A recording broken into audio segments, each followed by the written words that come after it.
ഇത് സർവാംഗ തൈലം.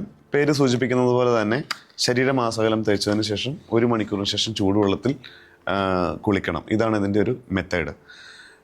ഇത് വർഷങ്ങൾ പഴക്കമുള്ള നടുവേദന, മുട്ടുവേദന, ജോയിൻറ്റ് പെയിൻസ്, വാദസംബന്ധമായിട്ടുള്ള അസുഖങ്ങൾ, ശരീരത്തിലുണ്ടാകുന്ന നീർക്കെട്ട്, നമുക്കിപ്പോൾ ഒരുപാട് നേരം ഇരുന്നതിന് ശേഷം എണീക്കുമ്പോൾ ചിലപ്പം ജോയിൻറ്റ്സിനൊക്കെ പെയിൻ വരാം. ഇല്ലെങ്കിൽ നമുക്ക് ഒത്തിരി യാത്ര ചെയ്ത് കഴിയുമ്പോഴത്തേ നമുക്ക് ശരീരത്തിൽ നീർക്കെട്ടുണ്ടാകാം. അതുപോലെ തന്നെ അത്തരം അവസരങ്ങളിലൊക്കെ നമുക്കിത് ഓൾ ബോഡി അപ്ലൈ ചെയ്തതിന് ശേഷം 1 മണിക്കൂറിന് ശേഷം നല്ല ചൂടുവെള്ളത്തിൽ കുളിക്കുക. ഇത് ഈവനിങ് ടൈമിലാണ് കൂടുതലായും ഉപയോഗിക്കേണ്ടത്. ഇത് പ്രസവാനന്തര ശുശ്രൂഷകൾക്കും നല്ല രീതിയിൽ ഉപയോഗിക്കുന്നതിന് ഓയിലാണ്. ഇത് ഉപയോഗിക്കുന്നുണ്ട് നമ്മുടെ ശരീരത്തിലെ ദുർമേധസ് എന്ന് പറയുന്ന സ്കിൻ ഫാറ്റ്, സ്കിൻ കൊളസ്ട്രോൾ, ഇതിനെയൊക്കെ ഒന്ന് ബേൺ ഔട്ട് ചെയ്ത് കളയുന്നൊരു പ്രോഡക്റ്റാണ്.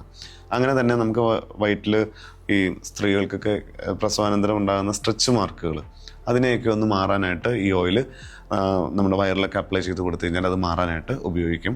അതുപോലെ ക്യാരിയിങ് ടൈമിൽ ഇത് അപ്ലൈ ചെയ്യുവാണെങ്കിൽ വയറുണ്ടാകുന്ന വലിച്ചിൽ ഒക്കെ വളരെ വേദന ഒന്നുമില്ലാതെ ആ വലിച്ചിലൊക്കെ ഒന്ന് കുറയ്ക്കാനൊക്കെ ആയിട്ട് സഹായിക്കും. മെയിൻലി ഇത് ഉപയോഗിക്കുന്നത് വാദസംബന്ധമായിട്ടുള്ള രോഗങ്ങൾക്കാണ്. അതുപോലെ നടുവേദന, മുട്ടുവേദന, ജോയിൻറ്റ് പെയിൻസ്, അത്തരം രോഗങ്ങൾക്കാണ് ഉപയോഗിക്കുന്നത്.